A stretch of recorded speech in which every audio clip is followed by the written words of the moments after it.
ஆசியாவின் பெரிய பாலைவனமான கோபி பாலைவனத்தில் சமீபத்தில் மாரத்தான் போட்டி நடைபெற்றது. அதில் பிரிட்டனைச் சேர்ந்த டியான் லியோனார்ட் என்பவர் பங்கேற்றார். சுமார் 7 நாட்கள் நடைபெற்ற இந்த போட்டியில் முதல் நாள் எங்கிருந்தோ வந்த நாய்க்குட்டி ஒன்று டியானுடன் சேர்ந்து ஓட ஆரம்பித்தது. தொடர்ந்து 2ஆம் நாளும் டியானுடன் சேர்ந்து ஓடியதால் இருவரும் நெருங்கிய நண்பர்களாகிவிட்டார்கள்.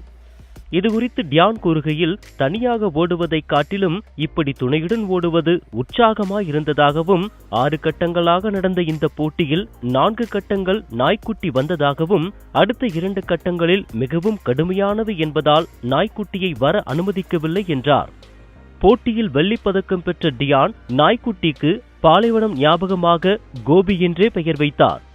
அதனை தன்னுடன் அழைத்துச் செல்ல விரும்பியவருக்கு பொருளாதாரம் பெரும் தடையாயிருந்தது. இதனால் பிரிங் கோபி ஹோம் என்ற ஹேஷ்டேக்குடன் பகிர ஏராளமானோர் நன்கொடை கொடுத்து ஆதரவு தெரிவித்திருக்கிறார்கள். 5 மாத போராட்டத்திற்கு பிறகு கோபியை தன்னோடு அழைத்துக் கொண்டார் டியான்.